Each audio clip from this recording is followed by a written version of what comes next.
Hello, book people. Today I'm going to do something a little bit different. It's something I've been thinking about in particular, when I'm looking at books or reviewing books or looking at other people's reviews of books. I think there are certain features and elements that I really love in books that aren't popular, but are used a lot. And so I was going to talk about sort of things I like, why I like them, and what I kind of look for in a book. And obviously, with anything, I mean, some people do it well, some people do not do it well. There are things that normally I might like that I wouldn't like in another story, or that I don't generally go for, that I would like. So this is just kind of a quick summary of some of the things I like most in books and I mean, some of these I think are very unpopular, but so I just kind of wanted to go through that. So I did kind of want to start this by explaining a little bit just about my reading habits. And in particular, whether I'm a one book at a time reader or a multiple book reader. Because I think some of the elements that I really like in books, I think do contribute to the fact that I am a one book at a time reader. So I don't really do audiobooks. I can't. I find that I forget I'm listening and I go off and do something else, and then I have to start over, or I fall asleep. I just can't do audiobooks. My attention span is not good enough. The only time I generally will read two books at a time is if I'm reading fiction and nonfiction, because obviously they're so different. So there are times where I've kind of always had, I've had a fiction or a nonfiction going at the same time. But usually, I am a mood reader, so I'll have a long TBR, which I won't always stick to. But I generally am only going to focus on one book at a time. So I may have a stack of books that I want to read, but I'm going to read one, finish it, then move on to another one. And I can't read multiple books at the same time. So, like I said, unless it's fiction and nonfiction, I'm just very much, I have to read one thing. And so a lot of the things I like in books, I think are appealing to me because I'm, hyper focused on one story at a time. And so I think they can be things that if you're one of those people who likes to just kind of move between different books, you like to have multiple genres going at the same time, they can be sort of confusing. And so I can see why, that would maybe work for some people. So,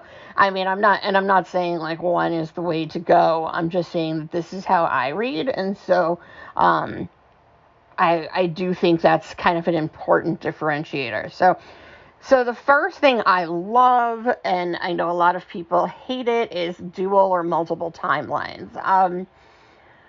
However, and I will say, this has to be done well. Sometimes I think, dual timelines or dual perspectives, multiple perspectives, I think sometimes it does feel like people are just kind of authors will kind of jump on this bandwagon as a way to, not write a fully fleshed out story. So they're I'll just write 2 or 3 books and I'll just cram them into one, in different timelines.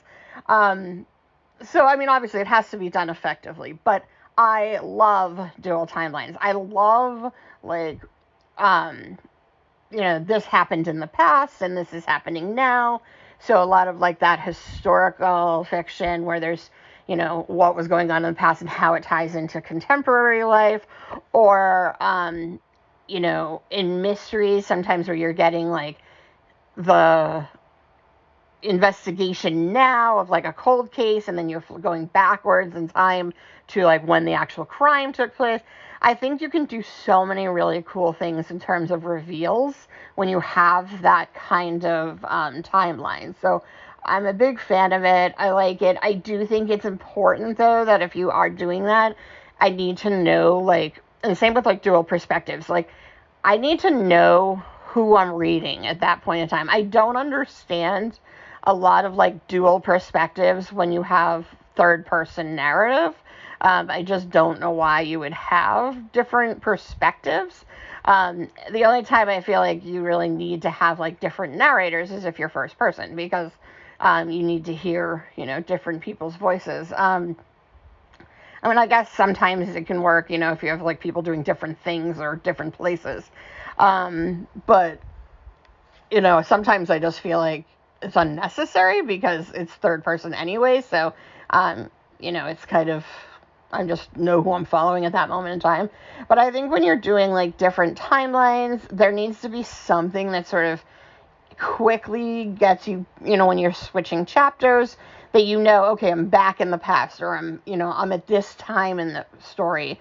And the same thing with, like, different narrators. If you're going to be back and forth with multiple people, I need them to sound different. And I think that can be one of the things that can be really frustrating, is it's like you have, like, 2 or 3, sometimes even more narrators. They need to feel like different people, because there's nothing more frustrating when you're reading and you're, halfway down the page or a couple pages into the chapter, and you're like, wait, who is talking right now? So I do think, and it doesn't mean it has to be, like, dramatically different writing style. I think just, when it's done really well, you can instantaneously, you're like, okay, I know who I'm reading right now. I know who's talking. So, but I love them. I love the kind of moving around.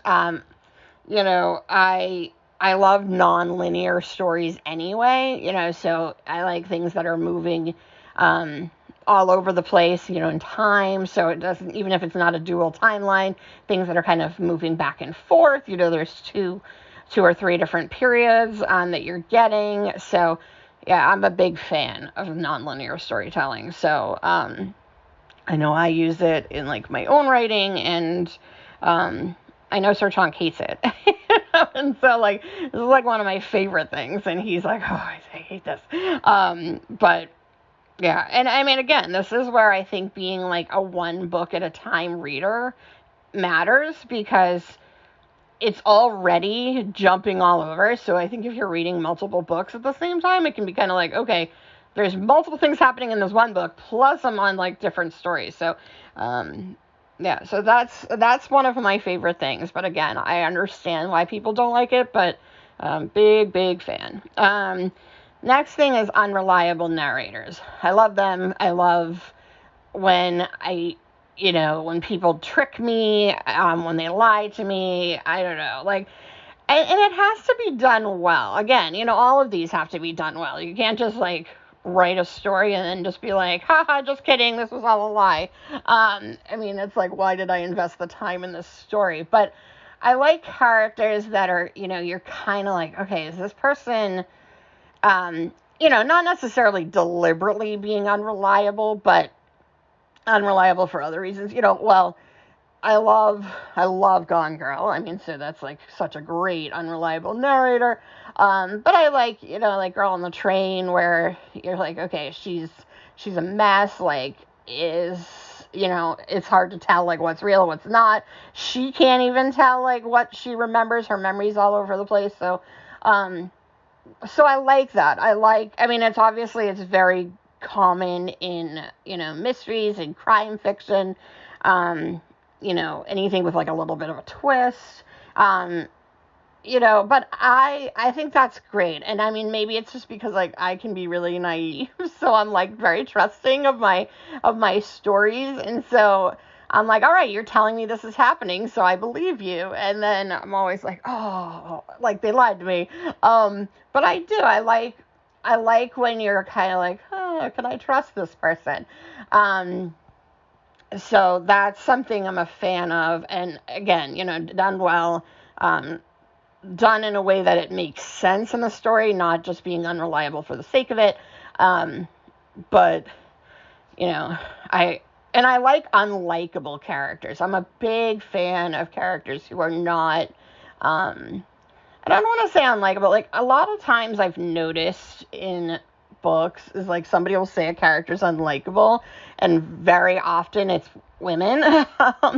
And they're not really unlikable. They're just like women. In particular, I think like girls, like teen girls or like young women, I think are often called unlikable. And I think it's because, there's a lot of just natural sort of life things that I think can be confusing. If you're not a teen girl, or you haven't been a teen girl or a young woman, you might just be like, why do they do so many of these things? But there's a lot of like social things that I think if you haven't been a teen girl, or it's been a long time, maybe you're just kind of isolated from that sort of like social need to belong, that sense of like trying to find yourself, that's very, specific, I think, to women. And so I do, like sometimes when people are like, oh, these characters are super unlikable, and then I read them and I'm like, they're just women. But I do like unlikable characters. I like morally like ambiguous and gray characters, that you're like, oh, they're kind of awful people, but I also like them. I mean, there's nothing I like more than bad people being bad people and doing bad things. So, I mean, I like crime fiction. I like my literary fiction. I love Sun Also Rises is one of my favorite books. I mean, those people are awful. I love Catcher in the Rye. I don't think Holden's unlikable, but I know a lot of people do.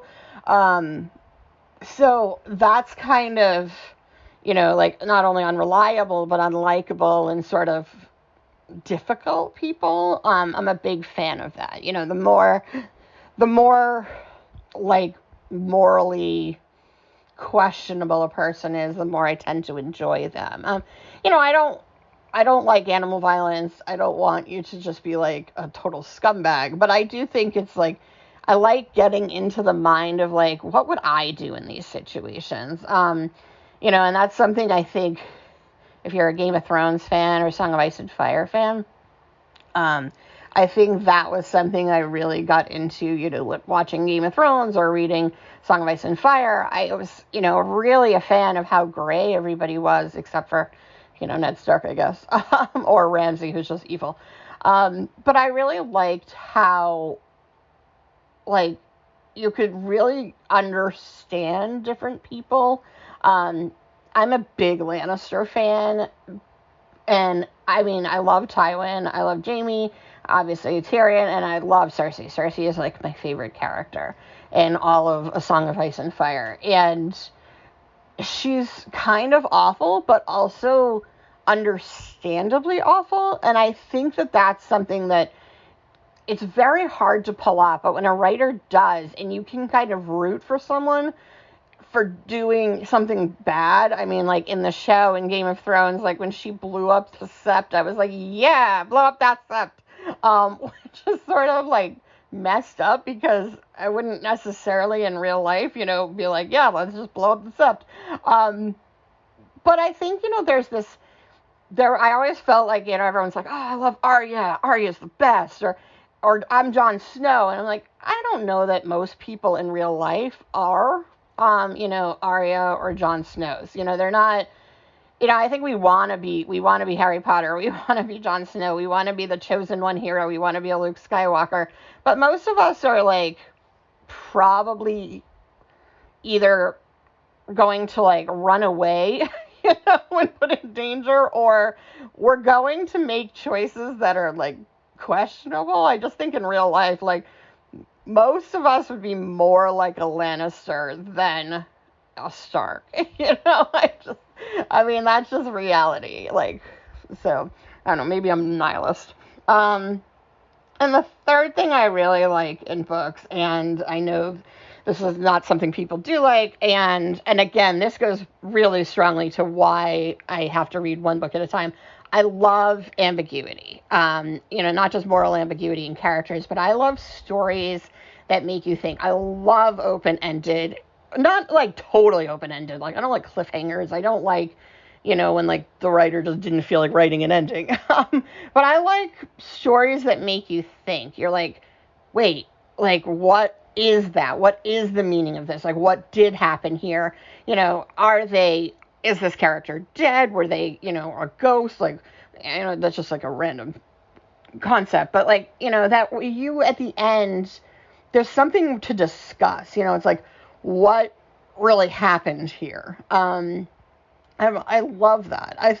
Part of that probably, honestly, it comes from my, I loved English class in school, and I was an English major, so, to me, books, I love reading, and I'm not a very social person, but, like, books also, I love talking about that. Like, I love reading something and discussing it and, like, debating it. And I think, when a book is kind of ambiguous or unclear, a little open-ended, I think that gives you so many great opportunities, not only to kind of discuss it and really, like, reconsider your own feelings and your own experience with it, but also like how are other people reading it. And I think when that happens, like, you sometimes see things that maybe like you just wouldn't have seen. And so I like books that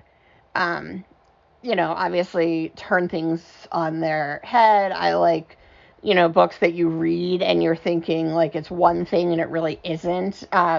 Obviously, some of my favorite books. And I think this kind of ties in. Some of my favorite books are, I mentioned The Sun Also Rises, so unlikable characters, not a whole lot happens. I like Catcher in the Rye, which is pretty it's linear-ish, but it's mostly his thoughts. And people think it's, he's unlikable. I don't, but it is a little ambiguous, in terms of the ending, especially, like, how you read the ending. I think, and his reliability as well. I love Gone Girl. Obviously, I mentioned Song of Ice and Fire. I love those. I like, I just like a lot of the stuff. I love, obviously, I'm thinking of ending things. I loved Last House on Needless Street. All of those tend to have a little bit of, like, something different. I just read The Spear Cuts Through Water, very, like, strange kind of writing style. I like someone who tries something, like, I love when a writer does something that you're just not expecting, whether it's, again, whether it's different timelines, different perspectives, unreliability, ambiguity, like, all of these things kind of tie into, like, I just love when someone does something different, and you're just like, oh, I haven't seen that before, or I've seen it before, but, not that often. And so that's kind of what I'm always looking for. And I tend to find that, if like something is very linear and to the point, I tend to like it a little bit less. I like things that kind of leave a little bit of room for exploration. And I like gothic horror. Again, that's like very ambiguous. Turn of the Screw, for instance, love the Turn of the Screw. And I don't think a lot of people like it because it's super creepy, but there's not really like clarity in terms of like what's actually happening. And then, I think a lot of people loved Haunting of Bly Manor, which is basically the Turn of the Screw. But maybe it's just like easier when you can see it happening in front of you. But yeah, so what are your thoughts on this? Like, do you think it makes a difference that I do read only one book at a time? Do you think if I was reading multiple things, like I would just get confused or lost? I know some of these things are very unpopular. So, yeah, I'm just curious, like, why, I don't know why I like these things, but, yeah, let's discuss. All right. Bye.